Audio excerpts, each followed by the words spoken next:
സംസ്ഥാനത്ത് ഏറ്റവും ചൂട് പിടിച്ച പ്രചരണം നടക്കുന്ന പാലക്കാട് ആണ് ഞാനിപ്പോഴുള്ളത്. നമുക്കൊപ്പം ചേരുന്നത് UDF കാൻഡിഡേറ്റ് രമേശ് പിഷാരടിയാണ്. പ്രചരണത്തിന്റെ ദിവസങ്ങൾ ഇങ്ങനെ കുറഞ്ഞു വരികയാണ്. ആത്മവിശ്വാസം എത്രത്തോളം? അത് കൂടി വരികയാണ്. രമേശ് പിഷാരടി ഇത്രയും സീരിയസ് ആണോ ആള് എന്ന് തോന്നിപ്പോകുന്നു? ഈ 10-15 ദിവസം കൊണ്ട് എന്തൊക്കെയാണ് സംഭവിച്ചത്?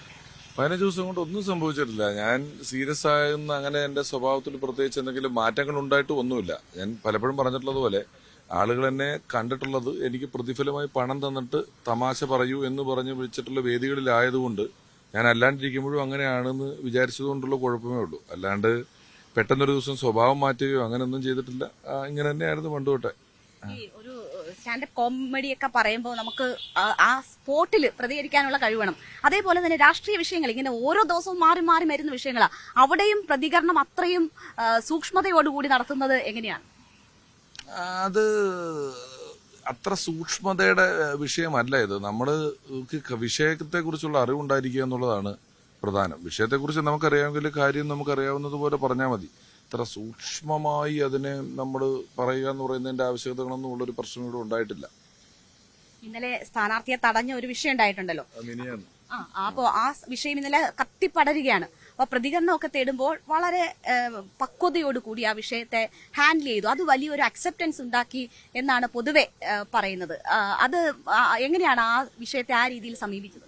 ഈ വിഷയത്തെ നല്ലത് ഞാൻ പണ്ടുതൊട്ട് ജീവിതത്തിലുള്ള എന്റെ ജീവിതത്തിൽ വന്നിട്ടുള്ള പല വിഷയങ്ങളെയും അത്തരത്തിൽ തന്നെയാണ് സമീപിച്ചിട്ടുള്ളത്. ഞാനൊരു 26 വർഷം ഈ കേരളത്തില് ആളുകളുടെ മുന്നിൽ ഒരു തുറന്ന പുസ്തകം പോലെ ജീവിച്ചിട്ട് നിങ്ങൾ എന്റെ കരിയർ പരിശോധിച്ചാൽ ഞാൻ അവിടെ എവിടെയെങ്കിലും ഒരു പ്രശ്നക്കാരനാണ് ഇയാൾ ഇന്ന സമയത്ത് എത്തിയില്ല, ഇയാള് ഇന്ന പരിപാടിക്ക് വന്നില്ല, അല്ലെ ഇന്ന പരിപാടി കുഴപ്പമാക്കി എന്ന് പറയുന്ന ഒരു പ്രശ്നം കേൾപ്പിച്ചിട്ടുള്ള ഒരാളല്ല ഞാൻ. അങ്ങനെ ഒരു ചെറിയ discipline from the very beginning maintain ചെയ്ത് വന്നിട്ടുള്ള ഒരാളാണ്. അതിന്റെ ഭാഗമായിട്ട് അത് ഉണ്ടാകുന്നു എന്നുള്ളതേ ഉള്ളൂ. ഇന്നലെ ഇപ്പോ ഈ BJP പ്രവർത്തകർ നിങ്ങളെ തടഞ്ഞ ഒരു വിഷയം വരുമ്പോ പ്രതിപക്ഷ നേതാവ് കരുതിയിരിക്കൂ BJP എന്നാണ് പറയുന്നത്. വലിയ പ്രതിഷേധത്തിനുള്ള തയ്യാറെടുപ്പുകളാണ് നടന്നുകൊണ്ടിരുന്നത്. അവിടെയാണ് താങ്കൾ പറഞ്ഞത് ആ രീതിയിലുള്ള പ്രതിഷേധം വേണ്ട, അത് മറ്റുള്ളവർക്ക് ഒരു അവസരം സൃഷ്ടിക്കലാകും എന്ന് പറഞ്ഞു. അതൊരു ബുദ്ധിപരമായിട്ടുള്ളൊരു നീക്കമായിരുന്നല്ലോ. അപ്പോൾ അത് ഇത്രയും സീസണിന്റെ അതിന് ബുദ്ധിപരമായ നീക്കം എന്ന് പറഞ്ഞാൽ ഞാൻ അതിനൊരു ഭയങ്കര ബുദ്ധി പ്രയോഗിച്ചു എന്നുള്ളതൊന്നും അതിനകത്തില്ല. ഞാൻ തെരഞ്ഞെടുപ്പാണ്. ഇന്നലെ അന്ന് പെസഹ വ്യാഴാഴ്ചയായിരുന്നു. അങ്ങനെ ഫോക്കസ് മാറണ്ടെന്ന് വിചാരിച്ചെന്നേ ഉള്ളൂ. അതിലൊന്നും ഒരു ഭയങ്കര ബുദ്ധിപരമായി ആലോചിച്ചെടുക്കേണ്ട തീരുമാനങ്ങളൊന്നുമില്ല. ഞാനും ഇവിടെ രാവിലെ തൊട്ട് വൈകുന്നേരം വരെ തെരഞ്ഞെടുപ്പ് വിഷയങ്ങളിൽ നടക്കുകയാണ്. ആ ദിവസവും അത് കഴിഞ്ഞ് ഒരു 10 കുടുംബ സംഗമങ്ങളെങ്കിലും പങ്കെടുത്തിട്ടുണ്ട്. അതിനിടയിലാണ് പ്രതികരിച്ചിട്ടെന്നുള്ളതേ ഉള്ളൂ. അപ്പം നമുക്കൊരു ലക്ഷ്യമുണ്ട്, ഒരു ഫോക്കസ് ഉണ്ട്. അപ്പൊ അതിലോട്ട് മാത്രം ഫോക്കസ് ചെയ്ത് മുന്നിലേക്ക് പോകാന്നുള്ളതേ ഉള്ളൂ. അതൊരു വലിയ ഭയങ്കര ബുദ്ധി ആവശ്യമായ പ്രതിപക്ഷ നേതാവിനെ പോലെയുള്ളൊരു നേതാവ് ഇതിൽ അല്ലെങ്കിൽ അവർ ആ നേതൃതലത്തിൽ ഇതിലൊരു പ്രതിഷേധം ആഹ്വാനം ചെയ്യുമ്പോൾ പ്രതിപക്ഷ നേതാവ് നേതൃത്വത്തിൽ അങ്ങനെ പ്രതിഷേധം ആഹ്വാനം ചെയ്യുകയൊന്നും അല്ല ചെയ്തത്. അങ്ങനെ ഇതുണ്ടാകരുതെന്ന് പറഞ്ഞിട്ടുണ്ട്. അങ്ങനെ ചെയ്താൽ കോൺഗ്രസിനും തിരിച്ച് അത്തരത്തിൽ ചെയ്യാനുള്ള ശക്തി ഉണ്ട് എന്ന് പറഞ്ഞിട്ടുള്ളതുകൊണ്ട് ഞാനും പറഞ്ഞതാണ്. നമ്മളും ചെയ്തിട്ടുണ്ടല്ലോ, നമുക്ക് ശക്തിയുള്ള സ്ഥലമാണല്ലോ. ഞാൻ അത് കഴിഞ്ഞ കാര്യമാണ്. നമുക്ക് അടുത്ത കാര്യത്തിലോട്ട് പോവാം. അപ്പോ ഇതൊരു ആസൂത്രിതമായിരുന്ന നീക്കമാണ്. ഞാനതാ പറഞ്ഞത്, അതൊക്കെ കഴിഞ്ഞ കാര്യമാണ്. ഇനി നമുക്ക് അടുത്ത വിഷയത്തിലോട്ട് പോവാം. അത് കഴിഞ്ഞു. ഇപ്പോ BJP പറയുന്നത് ഇപ്പൊ ആദ്യം ഇവിടെ ഡീലാണ് തുടങ്ങിയത്. ഇപ്പൊ ആ ഡീൽ ആരൊക്കെ തമ്മിലാണെന്ന് മനസ്സിലാകും. കാരണം പിഷാരടിക്ക് പിന്തുണയുമായി എത്തിയിരിക്കുന്നത് LDF കാൻഡിഡേറ്റ് ഉൾപ്പെടെയുള്ള ആളുകളാണ്. അപ്പോൾ BJP അതൊരു ആയുധമാക്കുന്നുണ്ടാകുന്നില്ല. LDF കാൻഡിഡേറ്റ് മാത്രമല്ല, മുഖ്യമന്ത്രി ഉൾപ്പെടെ പറഞ്ഞല്ലോ, ഇതിന് പിന്തുണ അർപ്പിക്കുന്നതിന് ഡീലോ കക്ഷി രാഷ്ട്രീയ വ്യത്യാസമോ ഒന്നും പാടില്ല. ഇത് ഭരണഘടനയും ജനാധിപത്യത്തിലും ഒക്കെ വിശ്വസിക്കുന്ന എല്ലാവരും ഒരുപോലെ പിന്തുണയ്ക്കുന്ന കാര്യമാണ്. ഞാൻ പറഞ്ഞല്ലോ, ഇത് ഇടതുപക്ഷ കാൻഡിഡേറ്റിനുണ്ടായാലും ഈ അവസ്ഥ NDAയുടെ കാൻഡിഡേറ്റിനുണ്ടായാലും ഞാൻ പിന്തുണച്ചേനെ. കാരണം ഇതിന് കക്ഷി രാഷ്ട്രീയം നോക്കാൻ പാടില്ല. ഇത് അങ്ങനെയുള്ളൊരു വിഷയമേ അല്ല. അതുകൊണ്ട് അതിനകത്ത് അത് ഡീലാറ്റൊന്നും പറഞ്ഞാൽ നിൽക്കത്തില്ല. ജനാധിപത്യ ബോധം ഉയർത്തിപ്പിടിക്കേണ്ടുന്ന ഒരു സാഹചര്യം കൂടിയായിരുന്നു. ഇവിടെ ഇപ്പോ BJP കാൻഡിഡേറ്റ് ഇന്ന് ഞങ്ങൾ കാണുമ്പോൾ പോലും അതിൽ തെറ്റ് പറ്റിയെന്ന് സമ്മതിക്കുന്നില്ല. യാതൊരു തെറ്റും സംഭവിച്ചിട്ടില്ല എന്ന് പറഞ്ഞ് അതിനെ ന്യായീകരിക്കുകയാണ് ചെയ്തത്. ഞാൻ അഭിപ്രായം പറയേണ്ട വിഷയമല്ല. ഞാൻ അങ്ങനെ ഓപ്പണന്റ് കാൻഡിഡേറ്റിനെ പറ്റി ഒരുപാട് കാര്യങ്ങൾ പറയാതെ ഇലക്ഷൻ തീർക്കണം എന്ന് ആലോചിച്ച് നിൽക്കുന്ന ഒരാളാണ്. അവർക്ക് ഇല്ലെങ്കിൽ അതാണ് അവരുടെ അഭിപ്രായം, അത്രേ ഉള്ളൂ. ഏറ്റവും പൊളിറ്റിക്കൽ ആയിട്ടുള്ള മത്സരം നടക്കുന്ന മണ്ഡലത്തിൽ അങ്ങനെയുള്ള രാഷ്ട്രീയമായിട്ടുള്ള പരിചയമുള്ളവരെ നിർത്തിയില്ല എന്നതായിരുന്നു ഈ മണ്ഡലത്തിൽ ഏറ്റവും ആദ്യം ഉയർന്നത്. പിന്നീട് അതിന്റെ പേരിൽ ഡീൽ വിവാദങ്ങളും ഒക്കെ വളരെ ശക്തമാവുകയായിരുന്നു. ഇപ്പോൾ ഈ ഘട്ടത്തിൽ എത്തി നിൽക്കുമ്പോൾ അതിലൊരു മേൽക്കൈ നേടാൻ രമേശ് പിഷാരടിക്ക് കഴിഞ്ഞിട്ടുണ്ട്? അല്ല, നമ്മൾ അങ്ങനെ ഒരാൾ പൊളിറ്റിക്കൽ അല്ല, ഒരാൾക്ക് പൊളിറ്റിക്സ് അറിയില്ല എന്നുള്ള വാദമേ തെറ്റാണ്. നിങ്ങൾ അങ്ങനെയാണ് ജനങ്ങളെ അങ്ങനത്തെ ഒരു സ്റ്റേറ്റ്മെന്റ് വിടുന്ന ആൾ ജനങ്ങളെ എങ്ങനെയാണ് കാണുന്നത്? പൊളിറ്റിക്സ് അറിയാത്ത ജനങ്ങളാണോ വോട്ട് ചെയ്യാൻ വരുന്നത്?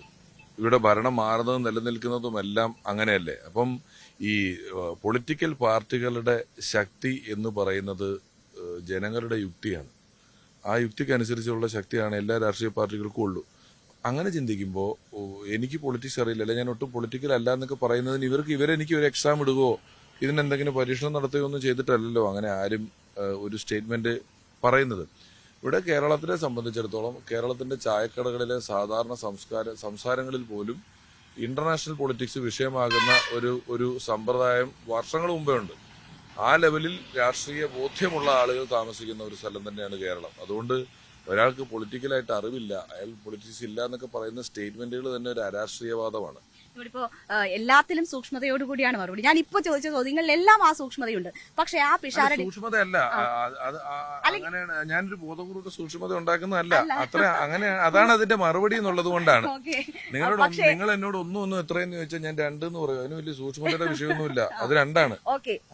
പക്ഷേ ആ പിഷാരടി ഒരു സ്ത്രീ വിരുദ്ധത പറഞ്ഞു എന്നതാണ് BJP കാൻഡിഡേറ്റ് ചൂണ്ടിക്കാട്ടുന്നത്. ആ വിഷയങ്ങളിൽ ആവർത്തിച്ച് ആ നിലപാടിൽ തന്നെയാണ് അവർ സ്ത്രീ വിരുദ്ധ നിലപാടാണ് സ്വീകരിച്ചിരിക്കുന്നത്.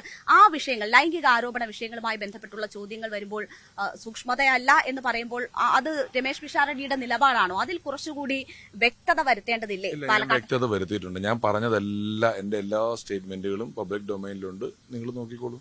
അതെങ്ങനെയാണ് ഒരു ലൈംഗിക പീഡനം വ്യക്തിപരമായ വിഷയമാണ് എന്ന് പറഞ്ഞ് ചുരുക്കുന്നതെന്നുള്ളതാണ്. അപ്പൊ ആ സീരിയസ്നെസ് ഉൾക്കൊള്ളാൻ കാരണം അതിന് ശിക്ഷ വരുമ്പോൾ അത് ചെയ്ത ആൾക്ക് മാത്രമല്ലേ കിട്ടുന്നുള്ളൂ, അല്ലേ?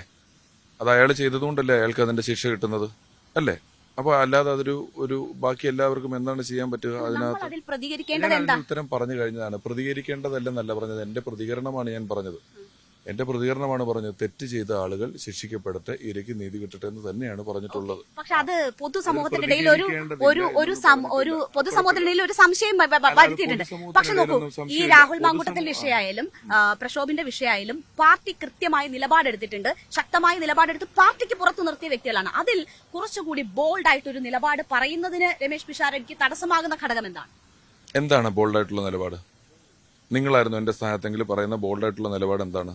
ഇത് വ്യക്തിപരമായ വിഷയം എന്ന് പറഞ്ഞ് ചുരുക്കി കെട്ടാൻ പറ്റില്ലല്ലോ. കാരണം വ്യക്തിപരമായിട്ടുള്ള വിഷയമല്ലല്ലോ. സ്ത്രീകൾ ആക്രമിക്കപ്പെടുന്നു, ലൈംഗിക ചൂഷണത്തിന് വിധേയമാകുന്നു എന്ന് പറയുന്നത് ഏതെങ്കിലും ഒരു വ്യക്തിയുടെ വിഷയമല്ല. അത് ഉത്തരവാദിത്തപ്പെട്ട സ്ഥാനത്തിരിക്കുന്ന ജനപ്രതിനിധികളായിട്ടുള്ളവർ ചെയ്യുമ്പോൾ ആ നിലയിൽ നിലപാട് എന്താണ്? എങ്ങനെയാണ് അതിനെ ഞാൻ അഡ്രസ് ചെയ്യേണ്ടത്? എങ്ങനെയാണ്? എനിക്കൊന്ന് പറഞ്ഞുതരൂ. അതിനെ പൂർണ്ണമായും തള്ളിക്കളയണം. അതല്ലേ ഞാൻ ചെയ്തത്?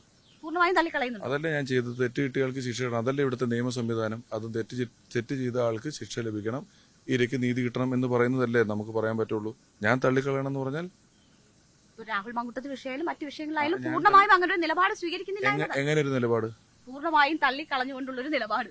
ഞാൻ രഞ്ജിത്തുമായി ബന്ധപ്പെട്ടുള്ള വിഷയത്തിൽ പറയും. എങ്ങനെ നിങ്ങൾ പൂർണ്ണമായി തള്ളിക്കളയണം എന്ന് പറഞ്ഞപ്പോൾ ഞാൻ പൂർണ്ണമായി തള്ളിക്കളഞ്ഞിരിക്കുന്നു? പോരെ? പോവാണോ?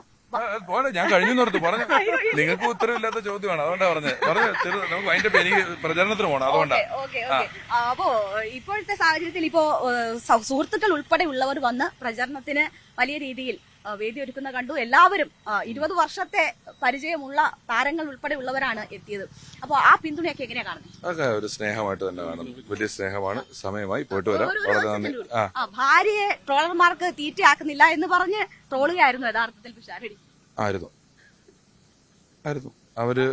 അത് തെരഞ്ഞെടുപ്പ് തിരക്കുകളുടെ ഇടയിൽ അവർക്ക് മൈക്കിലും പൊതുവേദികളിലും സംസാരിച്ച് ശീലമില്ലാത്തതുകൊണ്ട് വേണ്ടാന്ന് വെച്ചിട്ട് തന്നെയാണ്. വളരെ നന്ദി ഞങ്ങളോട് സഹകരിച്ചതിന്. എന്തായാലും തെരഞ്ഞെടുപ്പ് പ്രചരണത്തിന്റെ തിരക്കിലാണ് പിഷാരടി. പാലക്കാട് തികഞ്ഞ വിജയപ്രതീക്ഷയാണ് പിഷാരടിയെ സംബന്ധിച്ചുള്ളത്. പാലക്കാട് നിന്നും പ്രജിത് കോങ്ങാടിനൊപ്പം MG രേണുക, News 18. കൂടുതൽ വാർത്തകൾക്ക് News 18 Keralam YouTube channel subscribe ചെയ്യുക.